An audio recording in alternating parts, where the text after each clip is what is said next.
Good afternoon and welcome once again to NCBI's live webinar Advocacy Talks, our monthly guest speakers arrangement bringing to you aspects of living with blindness and vision impairment. Today we're talking all things employment, and we have two of our specialist NCBI staff in the employment area are going to tell you all about the challenges of people getting employment, people who are blind or have vision impairment, and some of the things that NCBI is doing to address those challenges. So today we have Jodie McGreely, our National Training Services Manager, and Catherine Keegan, our Program Development Coordinator. We'll have time at the end of this for plenty of questions, so please put your questions into the box, and we'll look at a good time either during or after the webinar to ask those questions. Enjoy the session. Over to you, ladies. Hi, I'm just going to share my screen. Give me 1 second.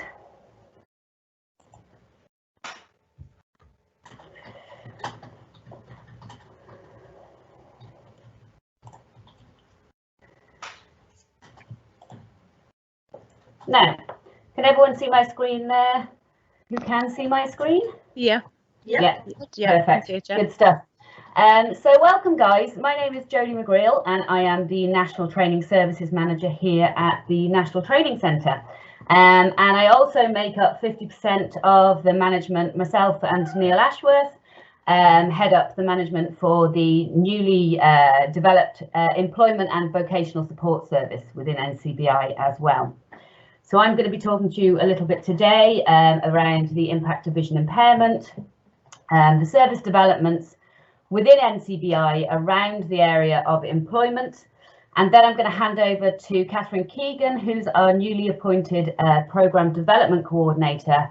And she's going to be talking to you guys about our major award in employment skills, specifically for people who are blind and vision impaired within Ireland, which is launching in September. So I will kick off. I have got a deck of slides here, but I'll be describing everything that's on the slides as we go along. And like Liz said, there'll be questions at the end for anyone who wishes to ask any questions. So the impact of vision impairment within Ireland. Just 1 in 4 people with sight loss are participating in the labour force, according to the census in 2016. And I know that's kind of old data now, but we haven't had a census since then because of COVID. So this is the kind of statistics that we're relying on as it stands. So within that census, people with sight loss made up 1.2% of the Irish population. So that was 54,810 people. And 24,166 of these were within the working age category. In an NCBI report on the access priorities of people who are blind and vision impaired in Ireland, 19% of 351 respondents were found to be in paid employment. 25% had experienced discrimination in relation to employment, and 82% did not believe that people with vision impairment had the same opportunities within employment as their fully sighted peers.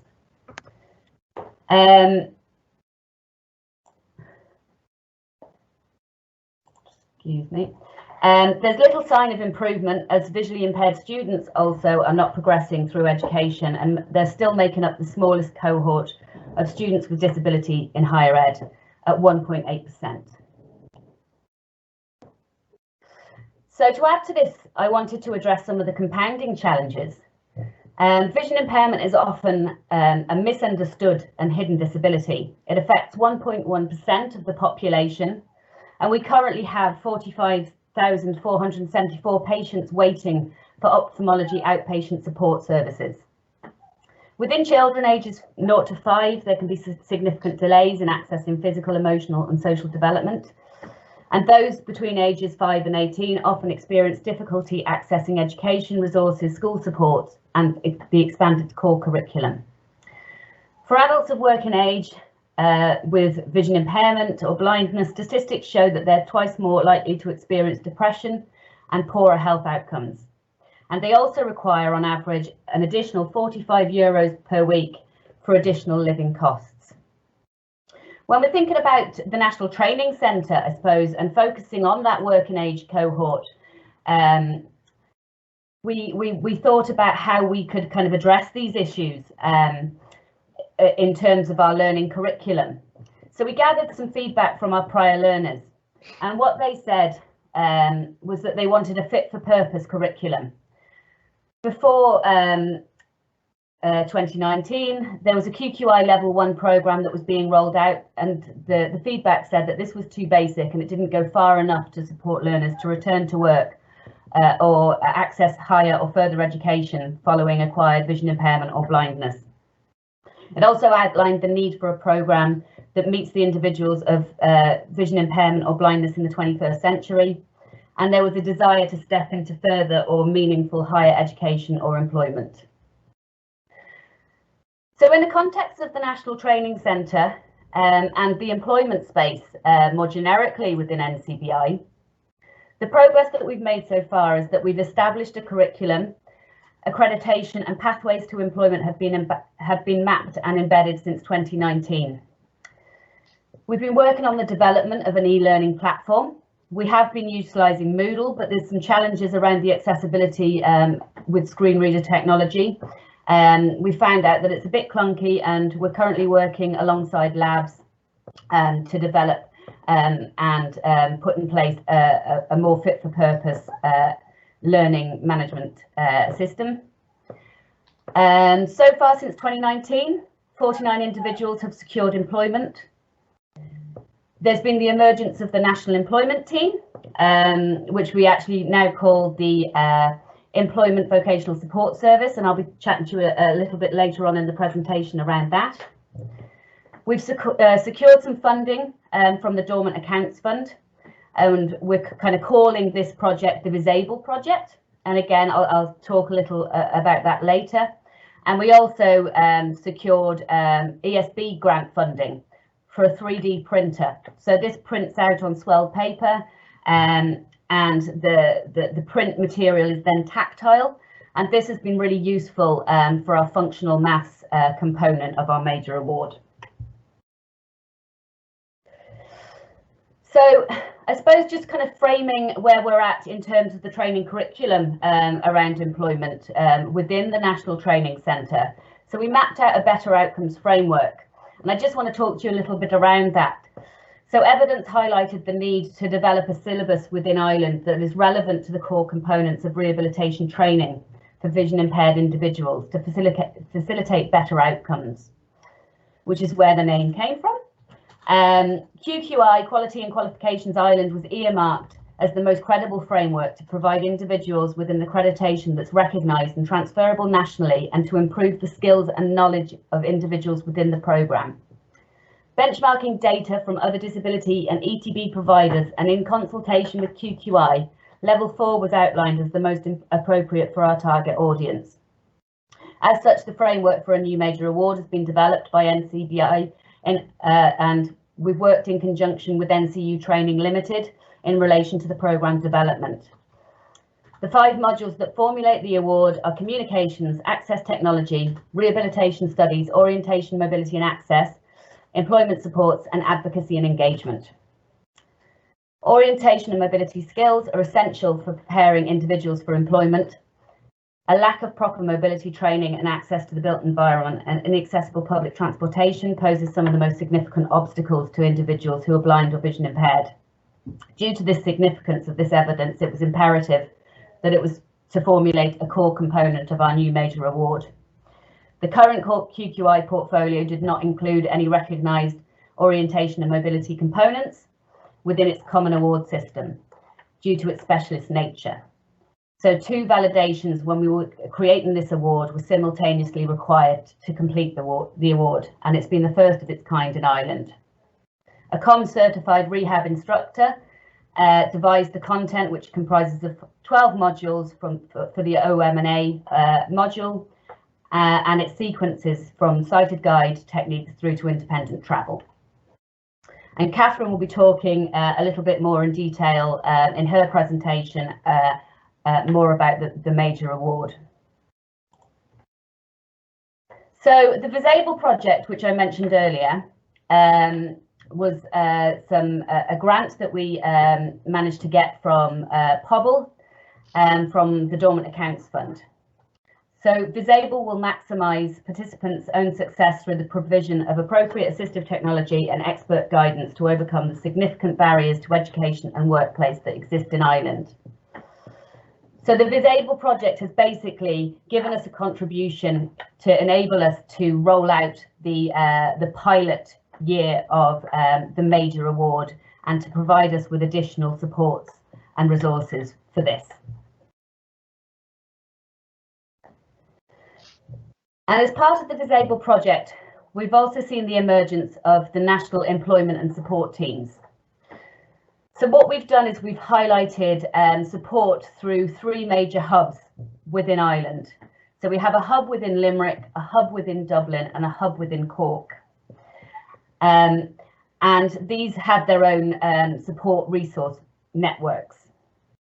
The development of a successful employment and support service within NCBI services is critical to enhance the lives of blind and vision impaired people living within Ireland. Identifying and developing both the skills and opportunities to enter or retain employment is an ongoing and ever-changing challenge. As we've seen in 2020, it's also subject to sudden and unplanned changes in society.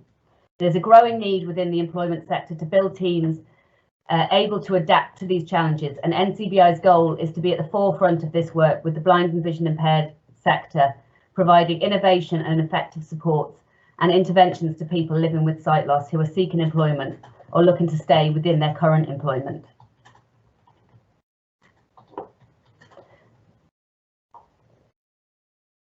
Sorry, my slides moved, apologies for that.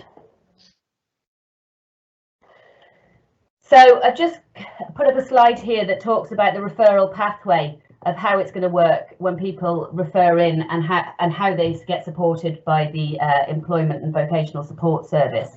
So the referral comes in the same way that it would do, you know, through people picking up the phone, making an email referral, so on and so forth. And then they are referred over to the employment team. So we have 6 key workers nationally that are specialised within employment, and they're the ones that will be undertaking the assessment part 1. And then it's highlighted whether the referral is in relation to employment retention, so service users that are at risk of losing their job due to their sight loss, or people that are employment seeking.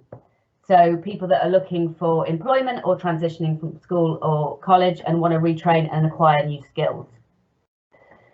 And then we have specific intervention plans for these people. So we would work on a more person-centered basis around, you know, how we can support that person with their goals. And then we would review these on a quarterly basis using an outcome measure, which is provided by self-assessment metrics. So I suppose other critical success factors within the employment team are employment internships and workplace partner programs. So a key role for the Employment Support Service is to further develop the workplace partner program across the country. This will allow service users to avail of a variety of internships within all areas of employment where they have an interest or qualification. We have recruited 2 additional workplace integration officers or employment integration officers, and they're going to be tasked with developing a network of suitable partners, providing information and support to employers and liaising with the service user and employment advisors to coordinate and monitor this part of the service.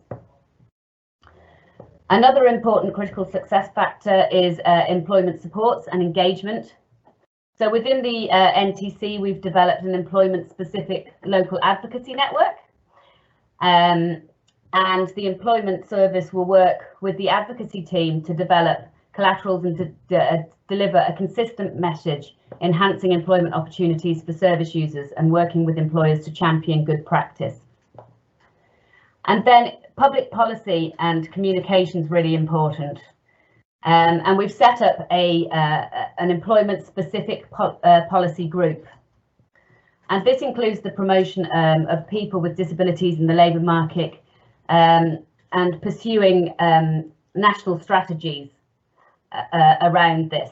So in terms of the discrimination around employment and disability and equality legislation. So I suppose what this policy group is looking at is around the barriers to employment. So NCBI will be framing this work from a rights perspective under Article 27 of the UN Convention of the Rights of People with Disabilities, and a suite of policy recommendations will be offered.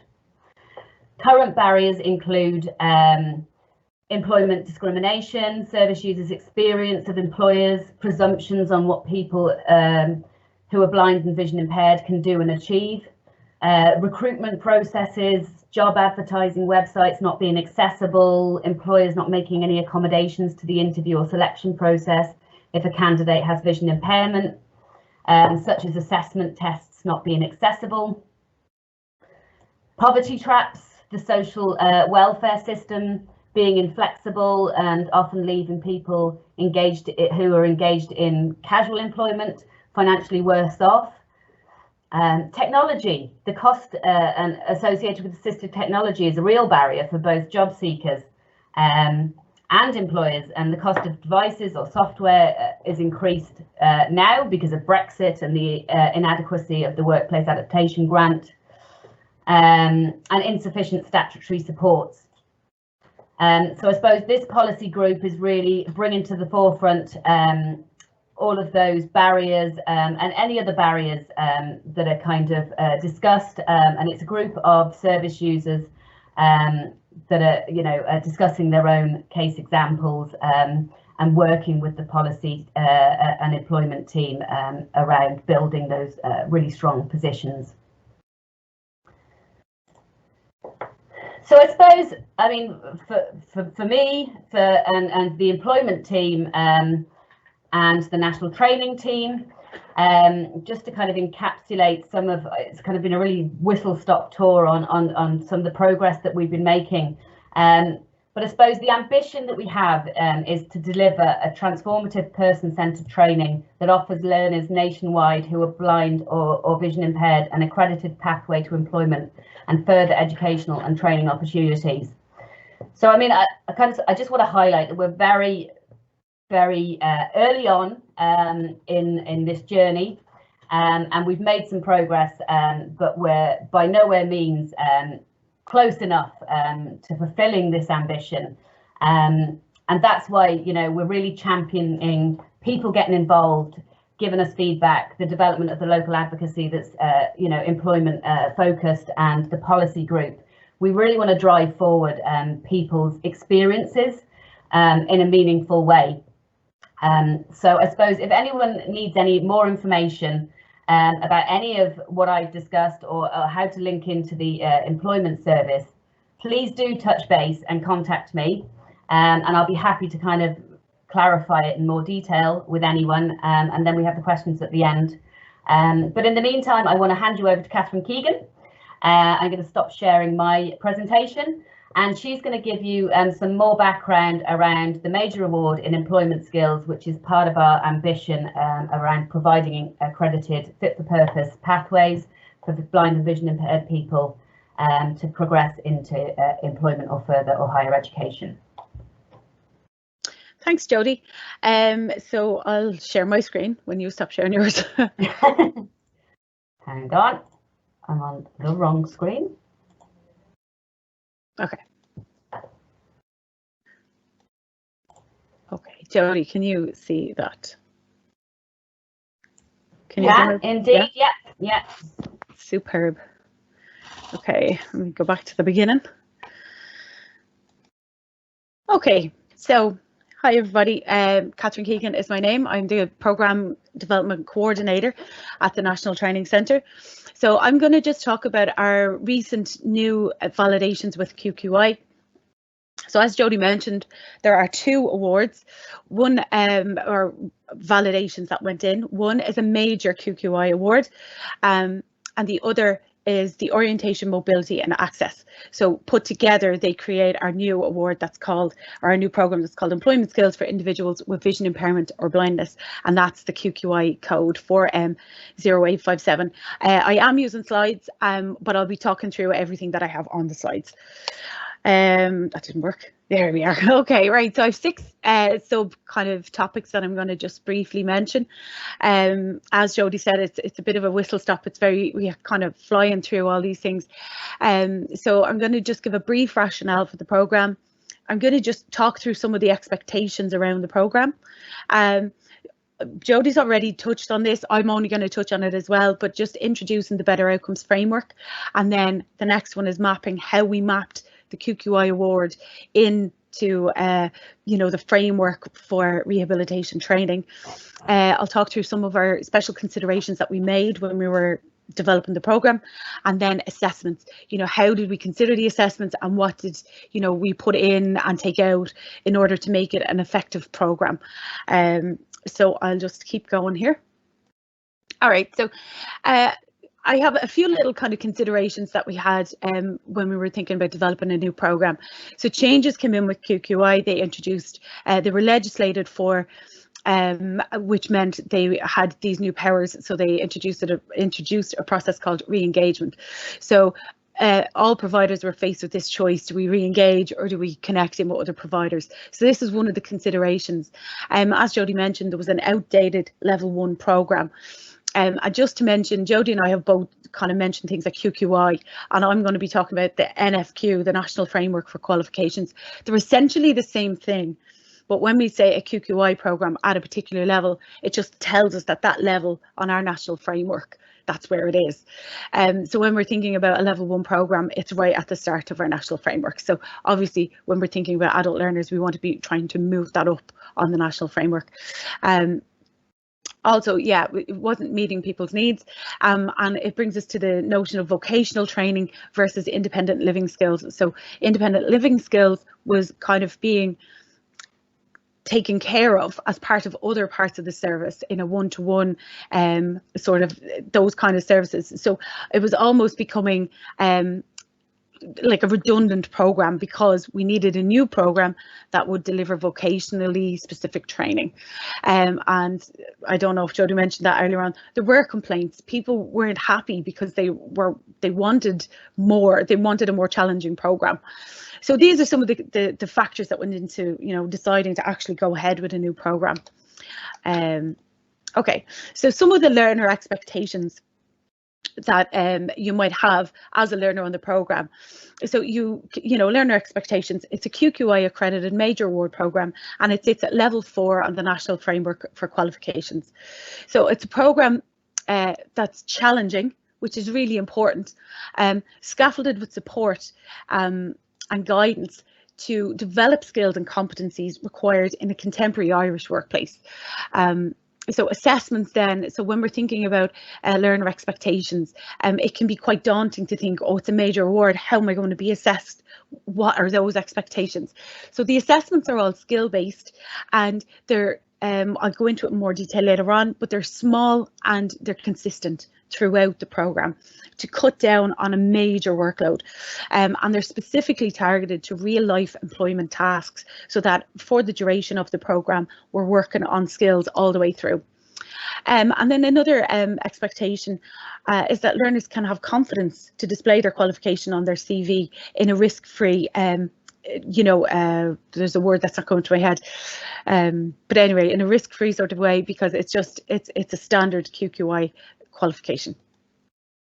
So then if we move on and talk about employers' expectations.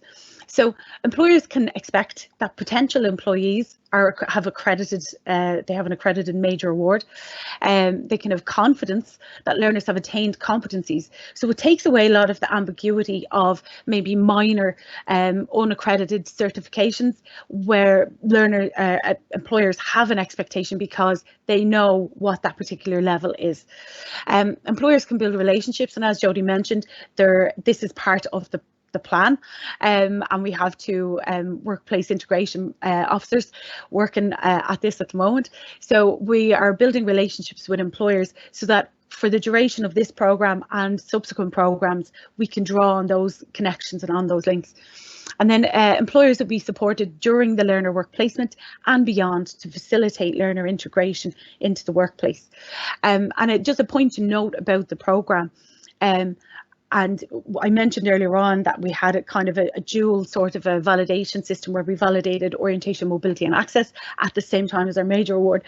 The whole purpose of the award, though it's called employment skills, is to create choice and independence so that we have pathways at the end of the programme that are not just into employment but into further education or into higher education.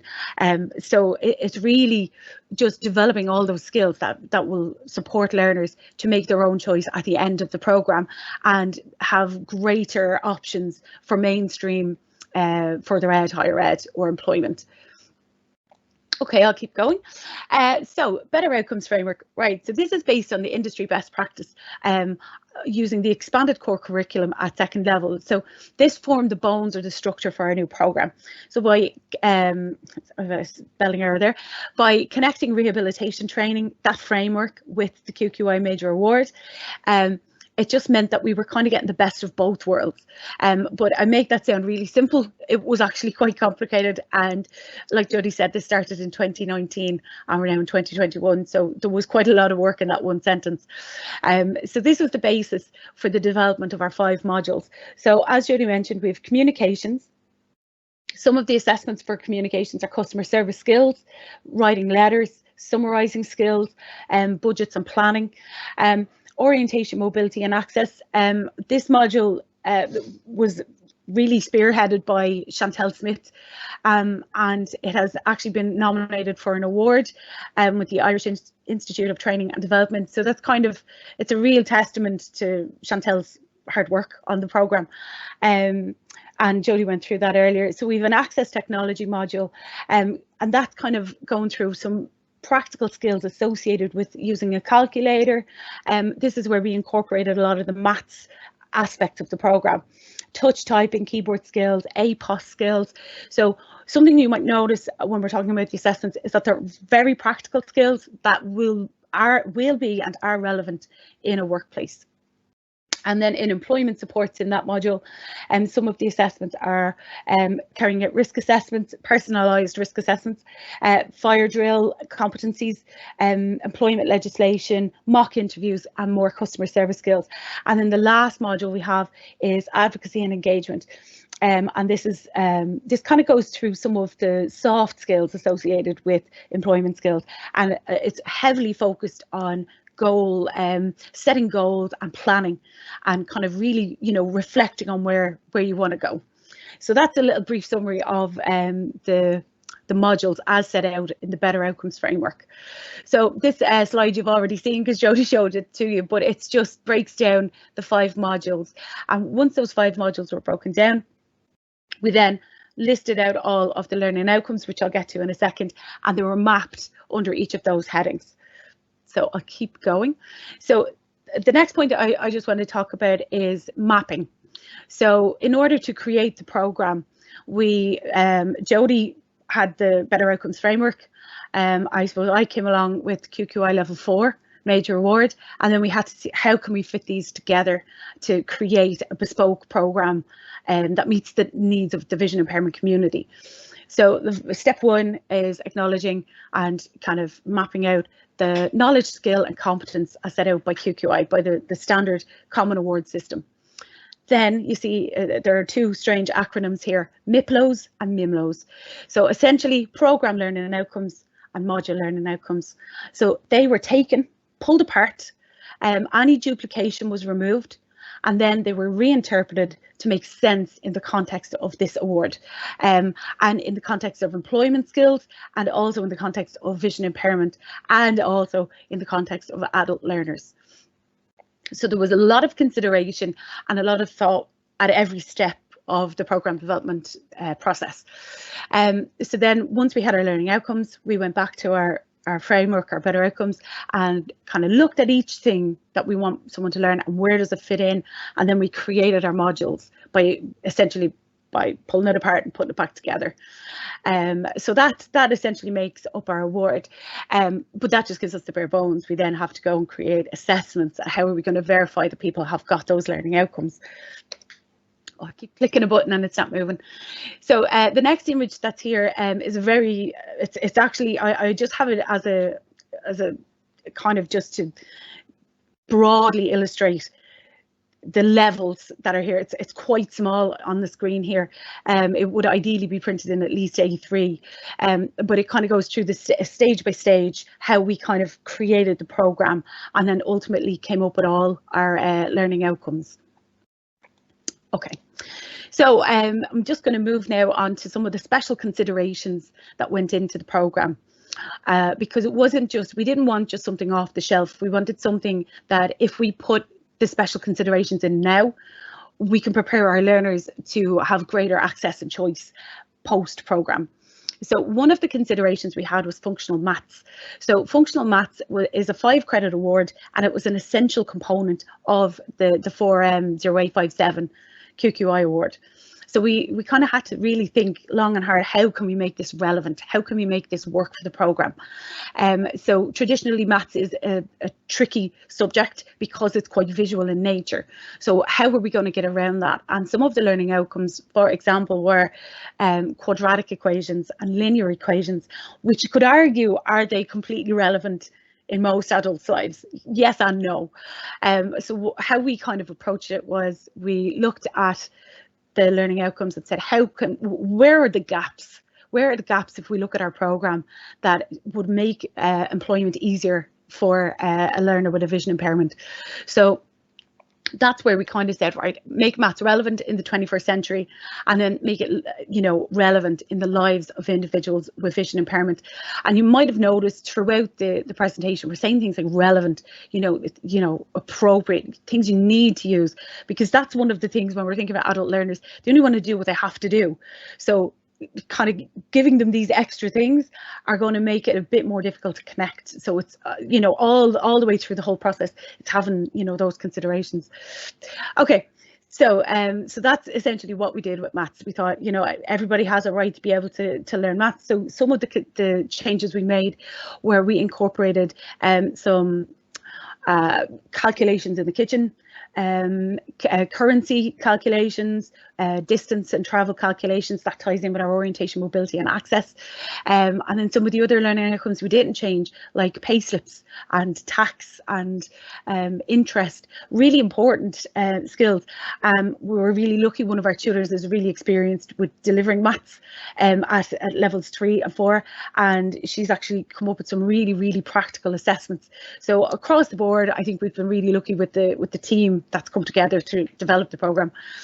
Okay, I'll move on. So teaching and learning, Jodie mentioned this earlier. I'd be writing poems about this thing. There's like paper soil printer. I haven't used it, but already some of the tutors are incorporating the features of the printer into their assessments.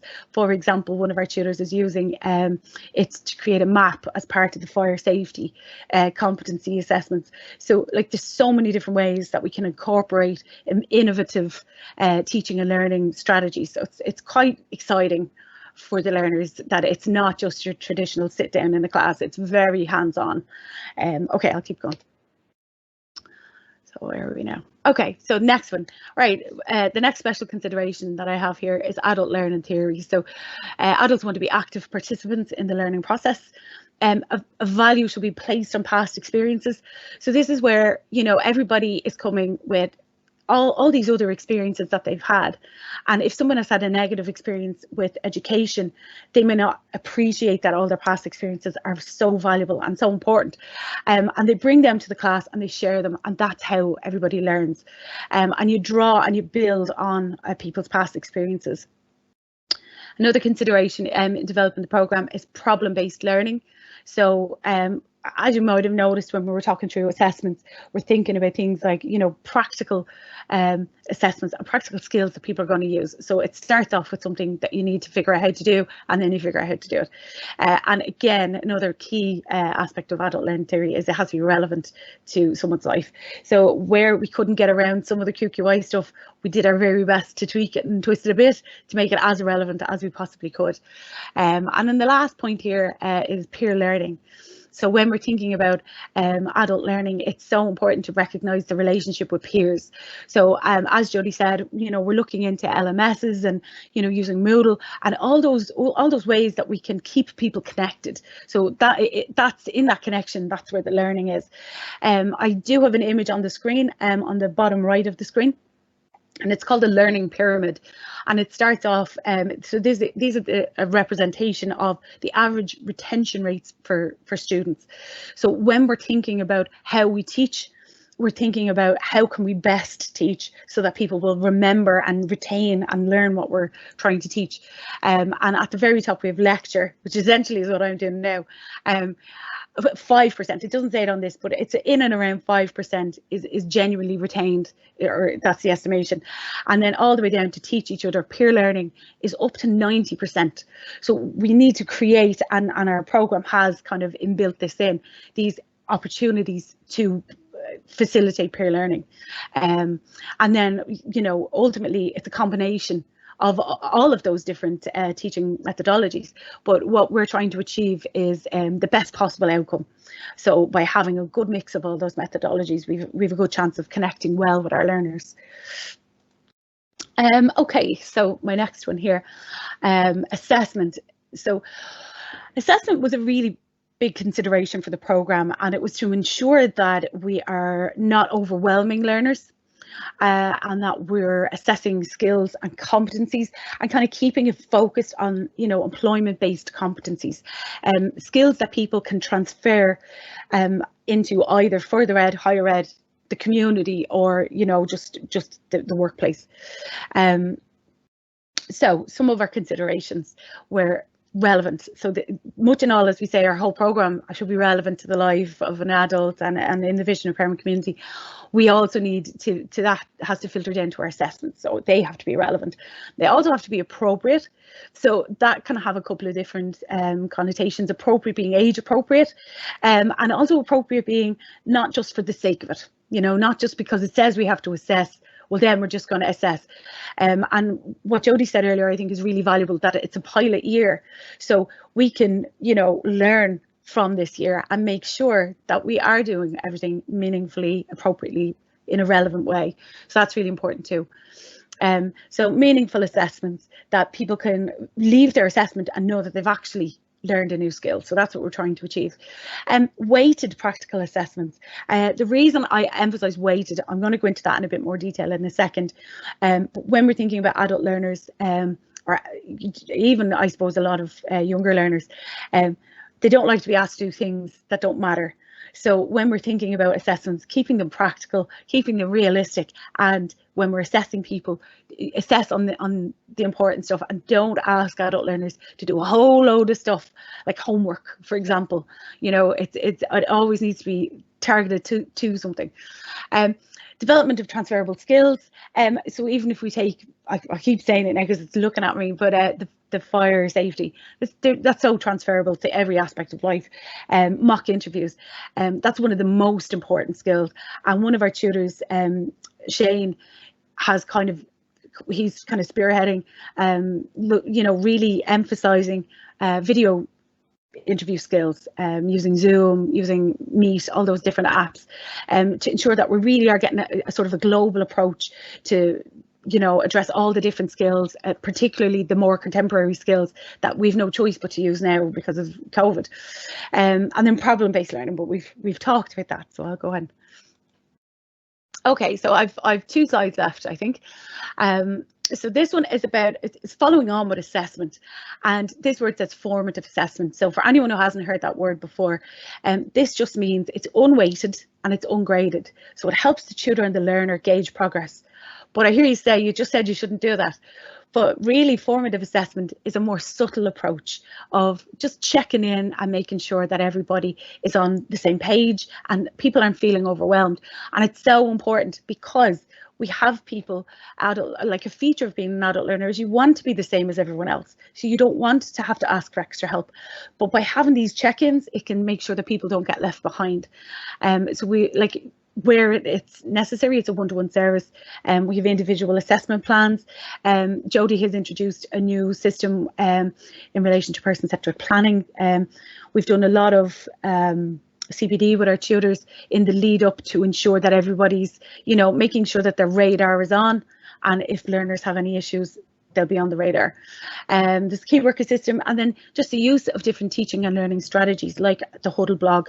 This is a little tool that we're using as part of our advocacy and engagement module, and it's a check-in that we can facilitate the learner to check in once a week. And then at the end, they'll be able to track their progress and see, experience coming from here and ending up here. So we have a few different plans that we're running in our pilot to try and really kind of bring the program to life, I suppose. So that's our formative assessment. That's how we're keeping an eye that nobody's getting left behind. So then I was just going to mention about summative assessment. So these are weighted, graded assessments. So as I mentioned earlier, they're smaller bite-sized assessments that are planned throughout the whole programme. There is a very detailed spreadsheet that has all of these set out that we're changing to make sure that they flow properly. But one of QQI's commendations was that plan was in place. So that plan is really important because we can show it to our learners and our learners know what to expect. And that's really important because people don't like surprises, particularly in education. You like to know what's coming. So one of the key words I would say about the planning that's gone in is to give people confidence and feel safe in the programme. And so smaller bite-sized assessments, a focus on technology. So that's the equaliser, so to maximise participation. So learners use assistive technology to access materials. And then as Jodie said, we're hopefully going to maybe update our learner management system. If we do, we do. If we don't, we don't. Moodle will make do, and we'll just make sure everyone's staying connected, which is the key, and then scaffolded to support learners at level 4 with accessibility issues. So I've used the word scaffolded loads, but the idea at QQI level 4 is that we put all these supports in place for all our learners, and then at level 5 we take some away, and then at level 6 hopefully we have completely independent learners that don't need so much support. So what we're doing is we're just getting people ready to move on and jump off to the next level. A focus on activities that learners will need to use in real life situations. So all of the assessments, we've moved away where possible from just standard written assessments for the sake of an assessment into either a group discussion recorded, debates, using a map, all these kind of more active interactive activities where possible.